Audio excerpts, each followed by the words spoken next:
morning, everybody. Happy Friday to you. I'm Rob Evans, and welcome to Daybreak. Plus, we are recapping all the local news you missed overnight, and then we're going deep into the topics that matter to you. And this weekend, NASCAR coming to town. We're hanging out with the man voted the most popular driver in NASCAR 7 straight years, Chase Elliott. That's coming up in just a few minutes. But first, we begin with what you need to know as you head out the door. And today, the Texas Department of Health and Human Services is expected to update the number of measles cases in the state. As of right now, take a look at this here, 124 reported cases. And as we told you yesterday, one child who was unvaccinated did die in West Texas earlier this year. Now, there are no confirmed cases of measles in Austin or Central Texas just yet. Officials, though, again, will talk about the risk of that disease at 2:30. You can see it right here on KVUE+. And taking a look at the Texas state capitol today, members from school districts will meet with state lawmakers to talk about school safety, security, and mental health. Now, that meeting will focus on mandates that are outlined in House Bill 3, talking about safety money, security funding, the current state of mental health in schools, and the need for, quite frankly, more money. Bastrop ISD is continuing to improve safety on its buses, but it's expensive. Speaking of money, right? The district is trying to upgrade its entire school bus fleet over the next 2 years. Now, right now, 77% of their buses have seatbelts. They're trying to put seatbelts onto every single bus, not cheap. Over the next 2 years, they're going to be adding 17 new buses, 23 replacements, 5 new activity buses. They're also going to be adding 12 new bus routes to account for all the growth in the district. And we talked to one Bastrop ISD parent, Yoli Morales, who has a middle schooler and a high schooler who ride the bus every day, and she says she is relieved to see these safety upgrades. Take a listen. It's very important because we're so rural that most of our buses travel to the highway through 71 all the time. So it is super important that they're safe and that they have seatbelts. Now, this amended contract, by the way, for these buses includes a 3% pay raise for bus drivers. They say they're hopeful that will recruit more bus drivers and retain the ones that are good bus drivers. Well, one state lawmaker wants to require all Texas school districts to equip school buses with seatbelts. It's Senate Bill 546. It was filed by State Senator Jose Menendez out of San Antonio, and it would require districts to install lap and shoulder belts, talking about 3-point seatbelts on school buses. If the school district can't afford it, they would just do lap belts. That bill has not been scheduled, though, for committee hearing yet. The KVUE defenders, though, did spend months analyzing data to find out how many school buses in our area are equipped with seatbelts. You can find our full report right now on KVUE.com. It is now 7:03, and state lawmakers were busy yesterday. Several Senate committees talked about a lot of bills, including a bill that would stop DEI at public schools, diversity, equity, and inclusion programs, right? We're talking about Senate Bill 12, and it would ban K through 12 schools from using DEI as a factor in hiring, ban it as employment decisions. It would also, though, prevent schools from developing any DEI policies, any DEI programs, any training that references race, ethnicity, gender orientation, identity, sexual orientation, all that. The bill also creates a way for parents to complain about those violations. Now, the Senate committee did take up a bill that would ban public libraries from hosting drag queen story hours as well. Kind of another hit. So Senate Bill 18 would deny state funding for municipal libraries that host events where people presenting as the opposite sex read books to kids for entertainment. Now, supporters say this is about protecting children. Opponents say, wait, this violates the First Amendment, right? Lawmakers, they say, are focusing on the wrong issues. SB 18 was left pending in committee, and a couple years ago, the Senate passed a similar bill, 2023 it was, but never got through the House. And Cedar Park's Firefly is set to land on the moon this weekend. Firefly posted this video of their Blue Ghost lunar lander orbiting the moon. This is so cool. Look at this. This is actual video. I'm sorry, I'm just going to stare at it for a while. So cool. They're going to land on the moon again on Sunday. Lander's part of a NASA initiative that could eventually lead to human missions to the moon. And we're going to talk to NASA about this on Monday morning here on Daybreak Plus. But this is so cool to see this actual video. I just love it. This is mind-blowing. All right, we got to move on, I guess. In West Texas, Jeff Bezos' rocket company Blue Origin getting ready to send an all-female celebrity crew to space. Singer superstar Katy Perry and TV journalist Gayle King will join Bezos' fiancée, Lauren Sanchez, for a short hop to space on a Blue Origin spacecraft. Sanchez is a helicopter pilot and a former TV journalist, and she invited 2 scientists and a movie producer. The launch set for some time this spring out of West Texas. It will be the Blue Origin's 11th human space flight. And the women's basketball team at UT is ranked number 1 in the nation. Coach Vic Schaefer, you see him right there, returning to Starkville, Mississippi for the first time as a Horns head coach. He, of course, coached at Mississippi State for 8 seasons before taking over the Longhorns program. And it was a nail-biter for the top-ranked Longhorns. The Bulldogs just about ruined the homecoming. Take a look. In the air ball. Saved in by Poe. She'll turn and shoot, and she'll knock down the 3 with 3.7 to play, and it's a 3-point game. Done yet. Oh, it got stressful there, but Texas hit this free throw here. Bounce in to keep the game out of reach. Longhorns win it 68-64, so the Texas women going to close out the regular season Sunday, taking on Florida at the Moody Center. And don't forget this Sunday's the 97th Oscars. You can watch it right here on KVUE starting at 6 p.m. For the first time ever, the Academy Awards will also be streamed on Hulu. Conan O'Brien will be the host. That, of course, followed by KVUE News at 10 o'clock. All right, it is now 7:07, and let's get a check at weather and traffic with Greg. Looking out there. It is looking absolutely fantastic, Rob. We are in for such a gorgeous weekend here in Central Texas. Look at the sunrise behind me. You can see nice oranges, even some pinks out there and some yellows. We are just setting up for a great day out there. We are a bit cool in some spots, 40 degrees over at the airport, 48 for Camp Mabry. Plenty of us also dipping down into the 30s across the region. You can see up towards Round Rock, Cedar Park, and Leander all coming in the 30s this morning, 37 for Oak Hill as well. The rest of us in the 40s, and we've also got some 30s on the map out there in the hill country. Now, as we head into this afternoon, gorgeous conditions await us, 75 degrees and sunny, calm winds in place. I mean, you just can't really ask for a much better forecast to end out the last day of February here, giving us just a little bit of a taste of the springtime. Across the region today, we may get a little bit warmer than the mid 70s in a few places, especially out towards Llano County, you can see. And then I do think our areas across the coastal plains will also build on some of that heat in the upper 70s for today. Allergy count, unfortunately, cedar is back in the high category, elm in the medium category. We're watching maple and alder as well. Mold, of course, in the high category, as it always is this time of year. Be sure to have that allergy medication by your side this weekend because you're going to want to get out and enjoy it. Saturday, here's a look at the afternoon temperatures in the lower 80s for pretty much all of us, and we're not going to be dealing with a ton of cloud coverage for our Saturday either. Looks like it's just going to be a fantastic day. So here's that full weekend forecast for you. Up to 80 degrees for tomorrow, mostly sunny skies. Now Sunday we start to see a bit of a change out there. We'll move into partly cloudy skies. We'll just have a brief chance for a few showers, mostly at night,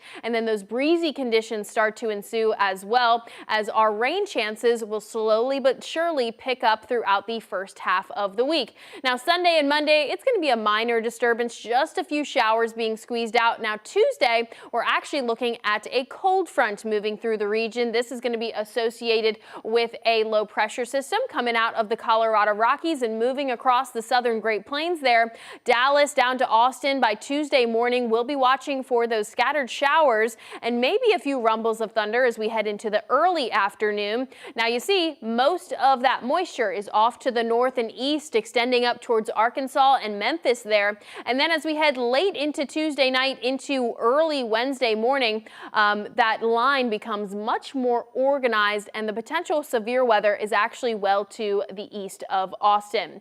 All right, 7-day rainfall totals. While we are going to see some shower activity from that low pressure system we were just going over, it's not going to be too much, maybe up to about 1/4 of an inch for our far eastern counties out there. But our 7-day is showing that light chance for that moisture. All right, mostly above average temperatures all this weekend and extending into next week. Of course, we're watching that cold front for you guys, and if we are expecting any major outbreaks of strong storms or severe weather, of course, we'll let you know when the time does come. Taking it back down to the 70s by the middle of the week next week. Pretty breezy on Wednesday, but Hannah likes Wednesday the best. Ooh, Wednesday's just looking so cute and perfect, and it's in the 70s and sunny, and that is what Austin, Texas is all about. And this time of year, there's a reason people flock from all over the world to spend time in the capital city. So just start mentally preparing for traffic. Speaking of, we got a couple things popping up. Certainly not as bad as yesterday. Quite the stark difference on the map right now. If you are heading out towards the Jollyville area, or maybe you're trying to pop over to Lakeline Mall, seeing some slowdowns right now in the northbound lanes on 183 approaching McNeil. So heads up for you there. And just a little ways down from there, it's now just a stalled vehicle. They were clearing out some of those that crash there, and that is at 183 southbound Breaker Lane approaching the Arboretum. We also have an active incident right off of Loop 360 at Spicewood Springs Road in the southbound lanes, not causing a full closure or anything crazy like that, but definitely certainly could be contributing to a little bit of a slowdown. Also, I want to bring your attention to Southeast Austin out towards Del Valley. We've got NASCAR activity starting out there as early as today. So just kind of mentally prepare for that on Bastrop Highway, on the 130 toll road, on 183. They're all going to be a little bit more congested. And if you are visiting us here from really all over, we sure are happy to have you. But Cedar Park, you're definitely feeling those slowdowns because of that crash at McNeil, and 35 miles per hour to be exact if you're traveling southbound. But should be a fabulous weekend in Austin, Texas, Rob.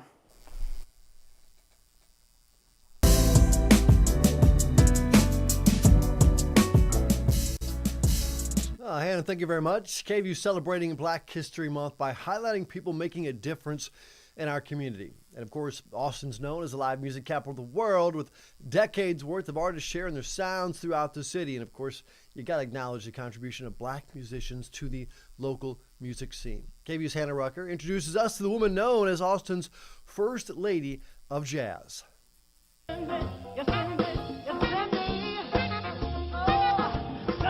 Growing up in Los Angeles, California, Pamela Hart discovered she enjoyed singing at an early age, thanks to her mom. My mother sang around the house, and I just naturally picked it up, and she loved all the jazz greats. Performing for neighbors, friends, and family, Hart then moved to Austin in 1985 and quickly made a name for herself in the capital city. I started singing around town, and then I got adopted by the incredible, legendary Dr. James Polk. Pamela Hart eventually became known locally as Austin's First Lady of Jazz.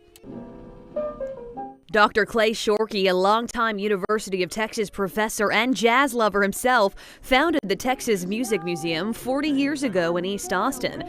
He explains how Pamela got her nickname. That's why she's so well liked by everybody. Is she's such a kind and and supportive person. She's known as the First Lady of Jazz because for so many years, Pam has led Texas as one of the most important jazz, blues. She can do gospel. We are at the Texas Music Museum. And Hart says to perform jazz, you have to be brave. You have to be willing to expose who you are, or the crowd won't believe you. And the music needs to mean something. when you have a listening room and people are participating with you, we're having a conversation all night long because they're into you and you're into them, and they get it when you open yourself up and you're vulnerable in your songs. You know, you're telling who you are in those songs. And that's the great thing about jazz. Hannah, thank you very much. Pamela, by the way, still performs all over Austin. You can catch her show every month at the Elephant Room downtown. And she'll also be performing at the Celebrating Women in Jazz concert. That's March 2nd at the Monks Jazz Club in East Austin. We're getting you ready for the weekend, and NASCAR is in town. Circuit of the Americas hosting the Echo Park Automotive Grand Prix for the 5th straight year. This event features the NASCAR Cup Series, Xfinity Series, IMSA, sports car racing, a lot of music performances, of course, entertainment for the kids all weekend long, and tickets are still available. And in case you're wondering, what about the actual races? Well, we caught up with the biggest name in NASCAR. And we are joined now on the phone by a guy who knows a bit about this race at COTA. After all, he won it all back in 2021. Chase Elliott, the driver of the number 9 car for Hendrick Motorsports. Chase, couple days away from the race now. What are you up to right now? Just getting ready for the race. A lot of prep work today, and just trying to get the track changes nailed down and get things kind of finalized setup wise for the weekend. Now, the track changes, like you were talking about, they've shortened the track, a lot more laps, 27 more laps, I think, a lot more turning. How does that change your approach? It doesn't really change my approach at all. We just, need to try to adapt and adjust quickly to the changes of the track and get some reps at it. And, we have some practice on Saturday morning that will hopefully allow us to get comfortable, and then we'll kind of assess things after that. Now, you won at Texas Motor Speedway last year. You won at COTA in 2021. You came in 4th the following year. You got to be excited to come back to the Lone Star State. Yeah, I'm looking forward to it. It's kind of our first regular track of the regular season this year. So just, be kind of good to see where you stack up. We've had a couple plate, speedway races to this point. And, we'll just have to get out there and see where we're at. And, hopefully we're in a good spot where we can kind of build off of it and keep it rolling. According to a vote by NASCAR fans, you are the most popular driver. 7 straight years. Your dad, Hall of Famer Bill Elliott, won it 16 times. What do you credit that popularity to? I think you said it right. My family has had a deep history and deep roots in the sport, and certainly I think that a lot of it comes from that. So I think for me it's just always trying to make sure I appreciate kind of the beginning of kind of our family legacy and how it kind of grew to be where it is today. So it's definitely been a group effort, and the fans have been good to us all over the years, and we certainly appreciate it. Now, right now, NASCAR is expanding. You were just in Mexico touring the new track, I think, a couple earlier this week, I believe. What is it like for you as a driver to be expanding outside the U.S.? Well, I think it's a pretty interesting time in NASCAR, right? And just there's been a lot of change over the course of the last few years, and a lot of trial runs at different racetracks, different parts of the country, different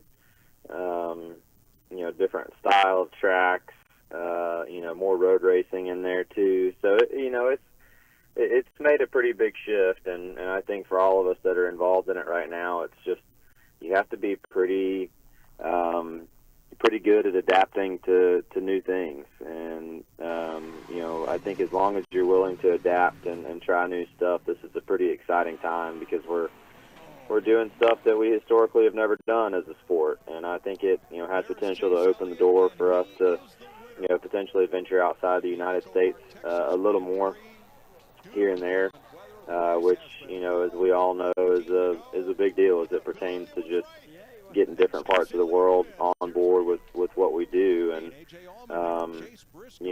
if it's something that works, then great, and if it's something that ends up failing, then we always know that we have a great fan base and a lot of support here in the state. So it's, going to be fun to give this stuff a shot. Well, expanding, F1 has done that successfully here in the U.S. It was European, came here. I've talked to F1 fans over the years, and they say they love COTA because you could pass here as opposed to some European courses. And I told them, hey, you need to watch NASCAR if you like passing, because this is nothing. Do you believe that NASCAR can be as successful overseas as F1 has become in parts of the U.S.? I don't know. I mean, I think that's a great question. I think that's kind of that is the question, right? And just there's a lot more to it than just that. as well. But I think that, the big thing is just the perception of what we do, right? And I think that there's probably areas of the world that people kind of have a perception of it, mainly because they, probably haven't seen a ton of it or just don't know a lot about it.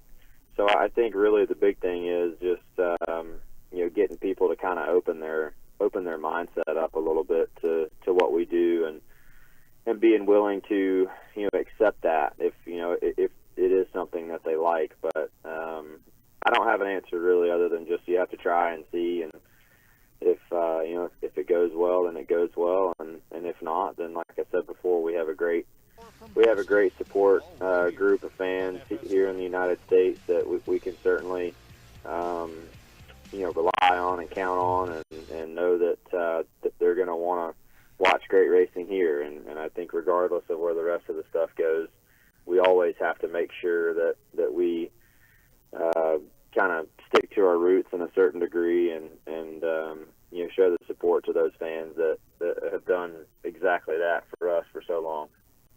Chase, last question. Do you ever get a chance when you come to Austin to experience the culture, the barbecue, the music, or is it all focus on racing from the time you touch down till you take off? Yeah, I have a little bit here and there. It seems to be a pretty cool place in general. I've for the most part, when we're there in town for the race, it's pretty busy, and you're kind of focused on exactly that. So I don't know that there'll be a ton of that going on this weekend, but certainly a big race weekend for us, and looking forward to that side of it. Well, good luck on your race, and I know you're a big Georgia fan. You should come watch a UT football game next time you're here. I'm sure you're a huge Horns fan, right? Oh, yeah, for sure. I don't believe that at all, sir. All right, the race starts at 2:30 on Sunday at Circuit of the Americas. Chase, thank you so much for your time. Appreciate it. You bet. Have a good one. You too.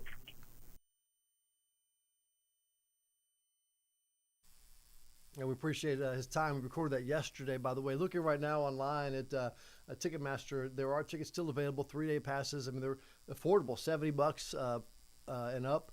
Again, the action starts tonight. The main event is on Sunday for the Cup Series, so good luck to all the racers out there, and stay safe. All right, we're leaving you this morning with something to talk about. We've been talking about eggs, how expensive eggs are and stuff, but how about one single strawberry? A grocery store in California is selling one strawberry for $19. Now, these strawberries are imported from Japan, and they went viral, right? When a social media influencer claimed it was the best strawberry she ever had. So, late night talk show host Jimmy Kimmel and actress Mindy Kaling tried the strawberries on Jimmy Kimmel Live Wednesday night. Take a look. Here's how it went. I am so excited. A lot of pressure here. All right, and I will try it as well, and we'll see if this strawberry could possibly be worth $19. It's a very good strawberry. It is a really good strawberry.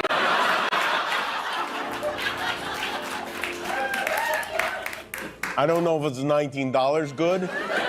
Hey, I have a hot take. I think this is like $100 strawberry. Wow. Guys. Wow. I don't even know. She probably gets paid more than most of us do, but there you go. Try it for yourself if you want.